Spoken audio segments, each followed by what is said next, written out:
राष्ट्रवादी काँग्रेस शरदचंद्र पवार पक्षाचे सर्वेसर्वा शरद पवार हे 2 दिवसीय नाशिक दौऱ्यावर येत आहे।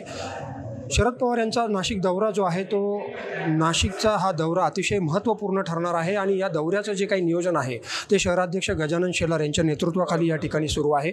कसं नियोजन असेल, या संपूर्ण दौऱ्यामध्ये पवार साहेबांचे काय काय कार्यक्रम असतील त्या संदर्भात चर्चा करण्यासाठी आपल्यासोबत शहराध्यक्ष आहेत गजानन शेलार। नाना, स्वागत आहे आपलं। काय सांगाल, पवार साहेब बऱ्याच कालावधीनंतर नाशिक दौऱ्यावर येत आहेत, हा दौरा किती महत्त्वपूर्ण ठरणार आहे?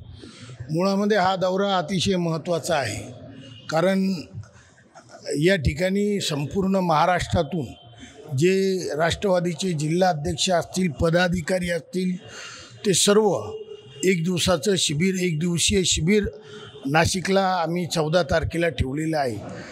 त्या ठिकाणी फक्त शिबिरार्थींनाच प्रवेश आहे। त्या शिबिरामध्ये सन्माननीय पवारसाहेब असतील, रोहित पवार असतील, सर्व आमदार, सर्व खासदार, आमचे प्रदेशाध्यक्ष सन्माननीय शिंदेसाहेब, माजी प्रदेशाध्यक्ष सन्माननीय पाटील साहेब, सर्व महिला फ्रंटेल अध्यक्ष त्या ठिकाणी त्या शिबिराला राहणार आहे। ते एक दिवसीय शिबिर आहे। एक दिवसीय शिबिर झाल्यानंतर शेतकरी आक्रोश मोर्चा या ठिकाणी काढण्यात येणार आहे। शेतकऱ्यांचे अतिशय गंभीर प्रश्न आहे। शेतकऱ्यांचं कर्जमाफीचं आश्वासन या सरकारने दिलं होतं, परंतु अद्यापपर्यंत कर्जमाफी दिलेली नाही। अनेक शेतकऱ्यांचे या ठिकाणी जवळपास 25-30 शेतकऱ्यांचे शेतीचे लिलाव NDC बँकेने केलेले, अशा अनेक शेतकऱ्यांवर हे आघात खाजगी बँकासुद्धा करत आहे। हे कुठेतरी बंद झालं पाहिजे आणि शेतकऱ्यांचं संपूर्ण कर्ज माफ झालं पाहिजे। त्यासाठी म्हणून तसंच या ठिकाणी नाशिकमध्ये ओला दुष्काळ पडलेला आहे। गेल्या मे महिन्यापासून पावसाची जी सर चालू आहे ती आजपर्यंत कुठे थांबलेली नाही, एकही दिवस पाऊस थांबलेला नाही। त्यामुळे पिकं दुबार पेरणी करूनसुद्धा पिकं हाताला लागलेली नाही, फळबागा पूर्णपणे संपुष्टात आलेले आहे। अशा परिस्थितीमध्ये त्या शेतकऱ्यांना एकरी 50,000 रुपये द्यावी अशी मागणीसुद्धा या ठिकाणी करण्यात येणार आहे। जे शेतकरी म्हणजे आता अनेक शेतकरी या ठिकाणी जे स्वतःहून गळफास घेतात, आत्महत्या करतात, त्या आत्महत्या करणाऱ्या शेतकऱ्यांना कुठेतरी दिलासा मिळावा, त्याला आधार मिळावा, यासाठी राज्य शासनाने तात्काळ पावलं उचलली पाहिजे। त्या दृष्टिकोनातून व बेरोजगारांचे प्रश्न या ठिकाणी आहे, शेतमजुरांचे प्रश्न आहे, कामगारांचे प्रश्न आहे, या सर्व बाबतीमध्ये या ठिकाणी तो मोर्चा आयोजित केलेला आहे। तो 15 तारखेला हा मोर्चा या ठिकाणून निघणार आहे। 2 दिवसीय हा दौरा असेल। ह्या जी कार्यशाळा आहे तुमची, जो राज्यव्यापी अधिवेशन आहे ते कुठं होणार आहे, त्याचं नियोजन कसं असेल आणि हा मोर्चा जो काढला जाणार आहे तो कुठून कसा काढला जाईल, त्याचं नियोजन काय असेल? या ठिकाणी जो राष्ट्रवादीचा 14 तारखेचा कार्यक्रम आहे, शिबिराचा कार्यक्रम आहे, तो या ठिकाणी स्वामीनारायण सभागृहामध्ये सकाळी 9 वाजता सुरू होईल। एक दिवसाही शिबिर ते राहील आणि दुसऱ्या दिवशी 15 तारखेला 11 वाजेला मोर्चा राहणार आहे। त्या मोर्चाचं नेतृत्व स्वतः शरद पवार साहेब आणि शिंदेसाहेब करणार आहे। तसेच आमचे जे आमदार, खासदार आहे, नेतेगण आहे, ते नेते त्या मोर्चाचं नेतृत्व करणार आहे आणि त्या मोर्चामध्ये नाशिक जिल्ह्यातील व जिल्ह्याबाहेरील जे जवळचे जिल्हे आहेत त्या जिल्ह्यातील शेतकरीसुद्धा त्या मोर्चाला येणार आहे। हा मोर्चा कुठून काढला जाणार आहे आणि कुठपर्यंत जाईल, कसा मार्ग असेल त्याचा?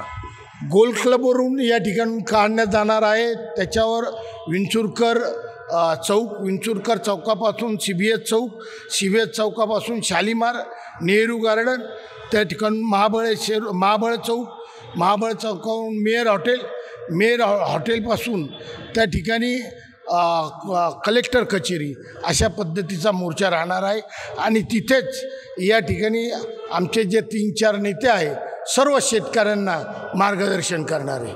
आणि सध्याची जर राजकीय परिस्थिती बघितली, मराठा आरक्षणाचा मुद्दा असेल, OBC आरक्षणाचा मुद्दा असेल आणि या सर्व परिस्थितीमध्ये आता स्थानिक स्वराज्य संस्थांच्या निवडणुका देखील होऊ घातलेल्या आहेत। नाशिक जिल्हा जो आहे तो पवार साहेबांना मानणारा जिल्हा हा कायम राहिलेला आहे, त्यांच्या पाठीशी राहिलेला आहे। या सध्याच्या परिस्थितीमध्ये पवार साहेबांचा नाशिक दौरा हा पक्षासाठी किती महत्त्वपूर्ण ठरू शकतो? अतिशय बळ देणारा हा दौरा ठरू शकतो। नाशिक जिल्ह्याच्या म्हणजे ग्रामपंचायत गण आणि गटाला, जिल्हा परिषद आणि पंचायत समितीला हा बळ देऊन जाईल. म्हणजे आमच्या उमेदवारांची ताकद निश्चितपणे या ठिकाणी वाढली जाईल. त्याचप्रमाणे महानगरपालिकेला सुद्धा त्याची मोठी ताकद मिळणार आहे. हा दौऱ्याचा थोडासा उद्देश कदाचित तो सुद्धा असू शकतो. जरी ओबीसी आणि मराठा ह्या लढाया चाललेल्या असल्या, खरं तर दोघांचा संघर्ष हा करण्याचं सातत्यानं या ठिकाणी आमच्या फडणवीस साहेबांनी सतत देवेंद्र भाऊ म्हणले जातं. देवेंद्र भाऊंनी दोन्ही समाजामध्ये ते निर्माण करण्याचं काम या ठिकाणी केलेलं आहे. पवार साहेबांनी त्याच्यावर अतिशय संयुक्तिक असा उपाय सांगितला होता. तो जर का विचार या देवेंद्र भाऊंनी जर का केला असता तर दोन्ही समाज म्हणजे ओबीसी समाजही समाधानी असता आणि मराठा समाजही समाधानी असता. या ठिकाणी संघर्ष पेटवण्याचं काम हे आघाडी म्हणजे युती सरकारने केलेले असं म्हणलं तर वावगं ठरणार नाही. आणि शेवटचा प्रश्न, नाशिकमध्ये पुढील 3 दिवसामध्ये वेगवेगळे मोर्चे निघणार आहेत. महायुतीमध्ये तुमच्या महाआघाडीमध्ये जी उद्धव ठाकरे गट आहे तो आपल्यासोबत असताना मनसेसोबत त्यांचा एक संयुक्त मोर्चा निघतो आहे आणि त्यानंतर लागलीच पवारसाहेबांच्या उपस्थितीमध्ये आपला एक स्वतंत्र मोर्चा निघतो आहे. आपण कसं बघता ह्याकडे? नाही, पूर्वी म्हणजे आम्ही पहिलेही ठरवलेलं होतं. त्याच्यामुळे मोर्चाची तारीख, शिबिराची तारीख ही ठरली गेलेली होती. त्यांनी नंतर त्यांचं ठरले गेलं असं. अर्थात त्यांनी काढलं आणि आम्ही काढलं तरी बळ हे आघाडीलाच मिळणार आहे. आता त्या आघाडीमध्ये बिघाडी कोणाला करायची असेल तर तो वैयक्तिक त्याचा प्रश्न आहे. पण आम्ही आघाडीच्या माध्यमातूनच लढण्याची इच्छासुद्धा पवारसाहेबांनी सांगितलेले. आघाडीला फर्स्ट प्रेफरन्स, नाही तर स्वबळावर तयारी करायला सुरुवात करा, हे अगोदर सांगितलेलं आहे. त्या दृष्टिकोनातून जरी मोर्चा वेगवेगळा निघालेला असेल तर दोन्ही पक्षांची ताकद जर का दिसत असेल तर अधिक चांगलं राहील. या ठिकाणी काही वाईट नाही आहे. ते गजानन शेलार यांनी सांगितलं की 14 आणि 15 सप्टेंबर रोजी शरद पवार जे आहेत ते स्वतः नाशिकमध्ये येऊन पक्षाच्या कार्यकर्त्यांना मार्गदर्शन देखील करणार आहेत आणि शेतकरी प्रश्न असेल किंवा नागरी प्रश्नांवर महामोर्चा जो आहे तो राष्ट्रवादीच्या वतीनं काढला जाणार आहे आणि त्याचं नेतृत्व स्वतः शरद पवार हे स्वतः करणार आहेत. त्यामुळे पवारसाहेबांचा हा जो काही दौरा आहे तो निश्चितपणे पक्षाला बळ देणारा ठरेल असा विश्वास जो आहे तो गजानन शेलार यांनी व्यक्त केला आहे. कॅमेरामन भाऊसाहेब पवारसह मनीष कटारिया, माय महानगर, नाशिक.